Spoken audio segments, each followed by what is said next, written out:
¿Qué sensaciones les deja este encuentro? ¿Cuál es el balance que hacen al margen de la nota oficial que vendrá luego? What would you say? How would you feel about this meeting?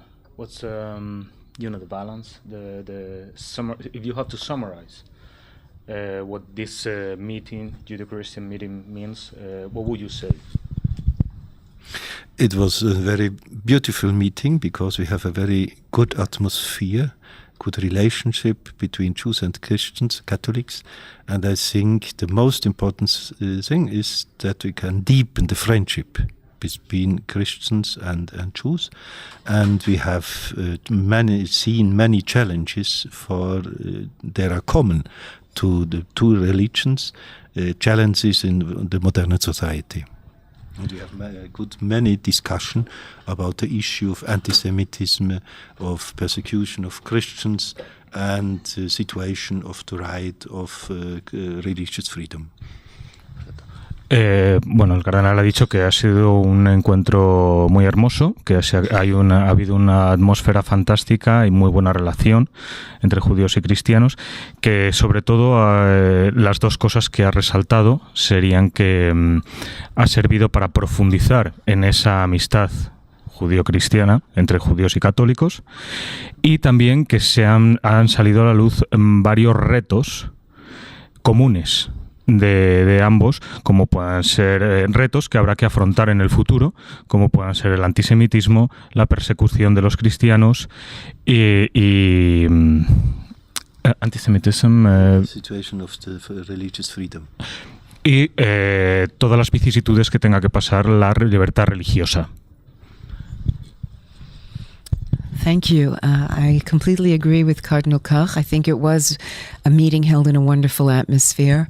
First of all, we had a lot of old friends come, people who, both Catholics and Jews, who have been participating in the dialogue for a long time and who know each other well. So we continue our friendship, and as the Cardinal said, we deepen our friendship. We also had some new friends from both sides in terms of new members of the Catholic Bishops' Conference here in Spain, whom we had not met before. We also had some young rabbis on the Jewish side from Latin America, young people who participated from Brussels. And we believe that we not only deepen our friendship and deepen our dialogue, we widen it a little bit as well, so that we have truly an international dialogue.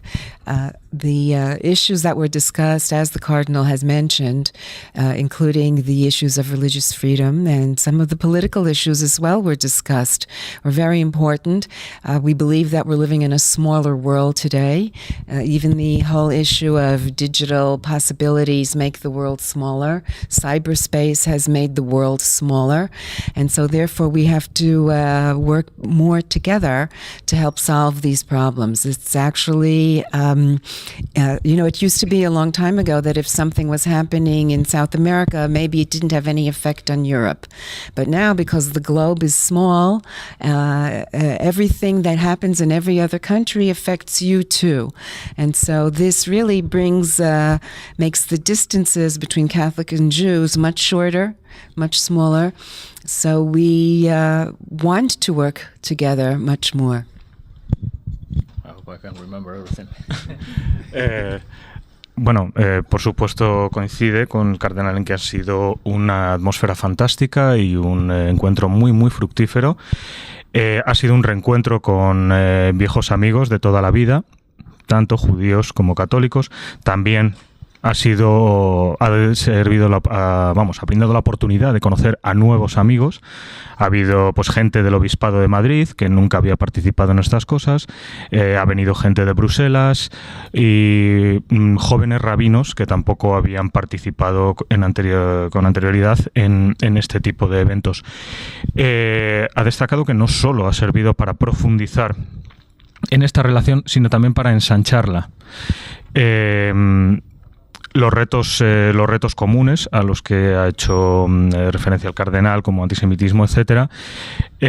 También tenemos que añadir y hacer constar que vivimos en un mundo mucho más pequeño. El ciberespacio, la dimensión digital ha empequeñecido este mundo, y eso también ha servido para acercar ambas comunidades, la judía y la católica, y para abundar en la colaboración de ambas. Esperemos en un futuro pues mucho más estrechamente. Papa Francisco va a viajar dentro de poco, no sabemos exactamente cuándo, a Tierra Santa, acompañado de su amigo, el rabino de Buenos Aires. Quería saber qué puede suponer este viaje para las relaciones comunes y qué puede suponer este pontífice, este modo de entender el papado de Francisco para el futuro de las relaciones entre judíos y católicos. Y también para la paz en Oriente Medio. Our Pope Francisco is going to travel to the Holy Land soon with his friend, the rabbi from Buenos Aires, and they would like to know what do you think that this trip and the whole Pope approach to the Judeo-Christian friendship could mean for the future? This visit in the Holy Land is planned. I cannot say all what is concrete because it is not clear in this situation. But the first instance is to go to Jerusalem in the memory of the first meeting of the Ecumenical Orthodox Patriarch of Constantinople and the Pope Paul VI, and on the 5th and 6th January 1964. That's the beginning of the official dialogue between Catholics and Orthodox. And it's clear when the Holy Father visits the Holy Land, he cannot go only for this meeting with the Orthodox Patriarch. This will be also a meeting with the two people and with the representative and authorities in Israel. And I think that's a step more for deepen the relationship. I will say that after the Second Vatican Council, all popes had have a very open heart for the Jewish people. Above all, John Paul II. He have very, very good friendships with the Jews. He's the Pope. He has visited as a first time a Jewish synagogue. And Pope Benedict is the Pope that have visited the most synagogue in his life, in his pontificate. And it's clear we have a very good continuation by Pope Francis. He have many knowledge of the Jewish faith and have friendships in Argentina with the boss, chief rabbi. And in this sense, I hope we can very, very beautiful deepen the friendship and the relationship between the Jews and the Christians and Catholics. Great. Ha destacado que el viaje del Papa coincide con la efeméride de los patriarcas, el congreso que se celebró en 1964, pero que lógicamente pues no se va a circunscribir únicamente a dicho evento y que, aprovechando su visita a Israel, se reunirá con las autoridades y con el pueblo de Israel. Ha destacado también que fue Juan Pablo II el primer papa que visitó una sinagoga y que Benedicto XVI fue el papa que más sinagogas ha visitado y que el actual Papa Francisco no hace sino abundar en esa actitud y en esa aproximación hacia el pueblo judío. Está seguro que esta visita ayudará a profundizar en la amistad entre judíos y católicos y que será sin duda fructífera y positiva. No sé si se me ha quedado algo en el... Simplemente cuál puede ser el papel de la Iglesia, no solo a partir de Francisco, sino cuál puede ser el papel de la Iglesia a la hora de alcanzar la paz en Oriente Próximo, en Oriente Medio. Okay. Do you think the Church will play a relevant role in achieving the peace in the Middle East? it's clear that the situation of Middle East is very at heart of the Holy Father. You have seen the invitation of Pope Francis to make a day of fasting and a day of prayer for the situation in Syria. And the peace in the Middle East is a very deep concern for the Catholic Church, and the Catholic Church will work for more peace and justice in this situation. Bueno, las declaraciones del Papa Francisco respecto a lo que está pasando en Siria son un claro ejemplo de que la Iglesia está seriamente preocupada de la situación que sucede en Oriente Medio, y que la paz en Oriente Medio pues es eso, es un tema de preocupación de la Iglesia que seguirá invocando o rezando para que se alcance en algún término. Yo creo que sí, ¿no? Sí. Your opinion about the visit of Pope Francis? Yes. Well, we were very excited when President Shimon Peres of Israel invited Pope Francis, and Pope Francis said that he would come soon, whenever that date will be, hopefully sooner rather than later. Yes, it's very important. It places, again, Israel, the Holy Land, it shows at the top of the agenda of the spiritual peoples of the world, of the Christians, the Jews, and Muslims, other faiths who believe in this holy place. And we believe, yes, that it can have a important effect on peaceful relations, because it shows that people can coexist. The fact that, as Cardinal Koch mentioned, Pope Paul came, Pope Benedict came, and that there was great welcoming and great positive reactions to this. The fact that the people of Israel see that there is a support and interest in peace and how everyone knows how important this place is to the people of the world, to the spirituality of the world. I think this can only have a positive effect, and I know that the people of Israel are very much looking forward to this visit. Bueno, la señorita Ehrenberg ha resaltado que el hecho de que Simón Pérez invitase al Papa Francisco a visitar Israel, pues suceda cuando suceda tal acontecimiento, que esperemos que sea más pronto que tarde, pues no ha sido sino una noticia esperanzadora y muy positiva. Israel no deja de ser tierra santa, tierra sagrada para un montón de fes y de confesiones, tanto sean católicos, judíos, musulmanes y otros. Y ha vuelto a incidir en el hecho de que ya Juan Pablo II y su sucesor Benedicto XVI visitaron Israel, y que por tanto y que el hecho de que el Papa Francisco vaya a hacerlo, esperemos, como hemos dicho, en breve, pues no puede sino redundar en beneficio para la paz en Oriente Medio, y que además es algo muy esperanzador para la gente que vive allí el saber que existe ese anhelo por la paz y esa preocupación por parte de la cabeza de la Iglesia Católica porque exista paz en Oriente Medio. Yo quería preguntarle al cardenal Koch, en medio de las reformas que se plantea el Papa Francisco, que quiere realizar en el Vaticano, no sé si en su departamento pues se plantean alguna reforma en el tema de la unidad entre los cristianos o relaciones con otras confesiones en este marco de reformas.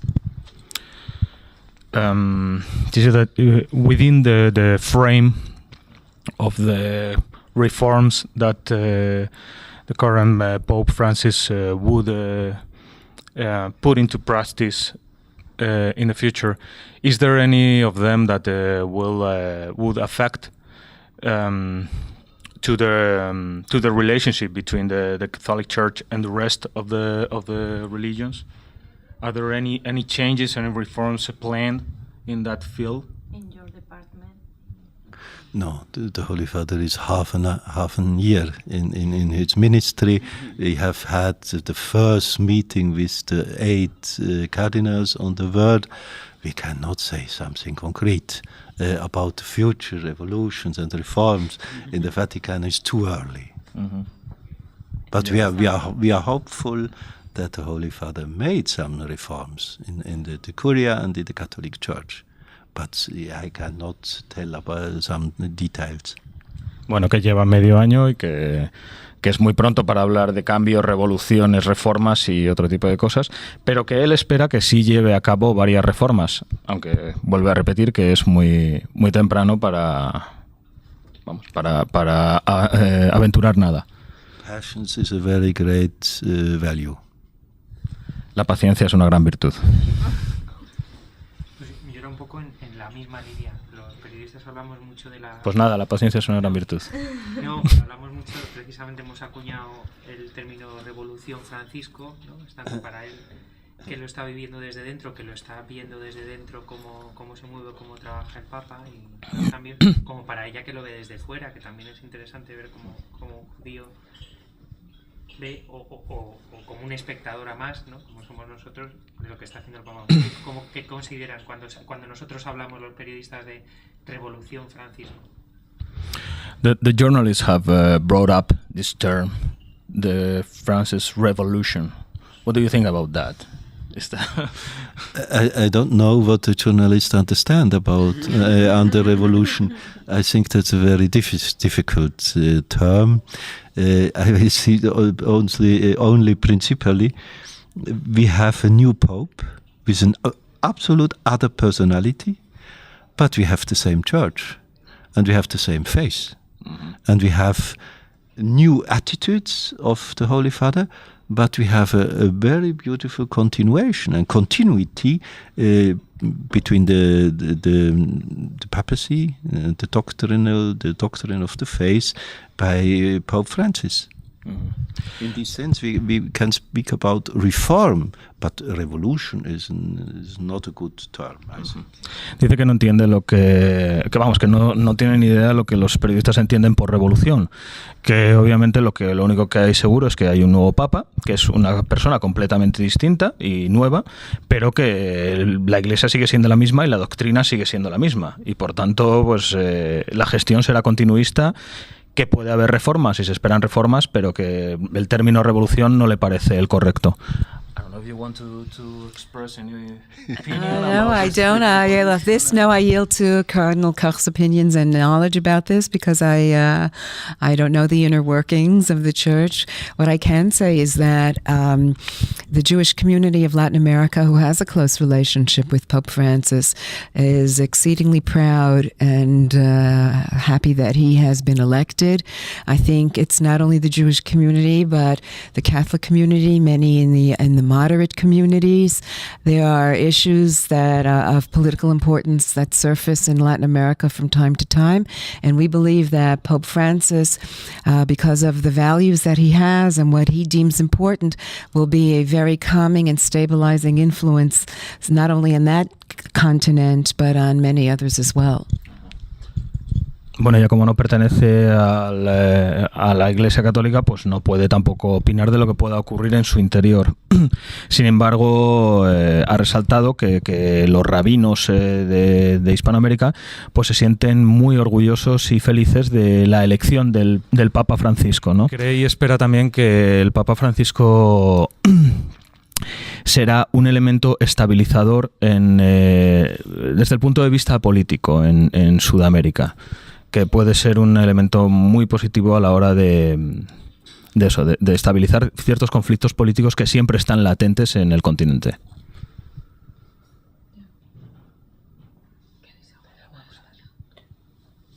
No, bueno, yo se me había quedado una pequeña cosa de mi pregunta, que es, aunque no podamos prever las reformas que va a hacer el Papa Francisco, sí podríamos hablar de los cambios que usted considera necesarios, o si es que cree que tiene que haber un cambio en las relaciones con otras religiones o dentro de los mismos cristianos, ¿no? En el ecumenismo. We go back to the revolution. Although we cannot we cannot know yet if there will be any reform, any change. Do you think that is it necessary? Are there necessary to introduce any changes or any reforms in the relation with other religions and between the Christians? No, I think I see a very beautiful continuity between, above all, John Paul II, Benedict XVI, and now Pope Francis. I think Pope Francis has a very good knowledge about other religions, about other Christian denominations, churches, and ecclesial communities. And the ecumenism is very close to his heart, but I cannot say that no, we have a revolution in the ecumenical direction. We must continue this dialogue, and the ecumenical dialogue, also the dialogue with other religions, with the Jews, have always both sides. We cannot say what the Holy Father will do. We must see what the partner will do. We cannot see only one side, but in dialogue have both sides, and we will see how is the evolution, how is the development of our relations in ecumenical affairs and in the interreligious affairs. Mm-hmm. But I'm not a prophet. Bueno, pues eso, que más que prever ningún cambio, lo que sí está viendo es una buena continuidad o un correcto continuismo en las sendas iniciadas por Juan Pablo II, seguidas por Benedicto XVI y ahora por el Papa Francisco, que lo que sí ve es esa continuidad y que bueno, que el diálogo interreligioso es algo muy próximo a este Papa, o muy importante para este Papa, pero que sin embargo tampoco se puede ni prever ni establecer cuáles pueden ser los cambios, porque en un diálogo quienes opinan y quienes cuentan son ambas partes. Entonces no solo son los cambios que puede introducir este Papa, que como él ha dicho no es profeta y no puede predecir ninguno, y lo que sí ve es una continuidad, sino que también habrá que esperar cuáles son las posturas que adopten pues el resto de los participantes en el diálogo.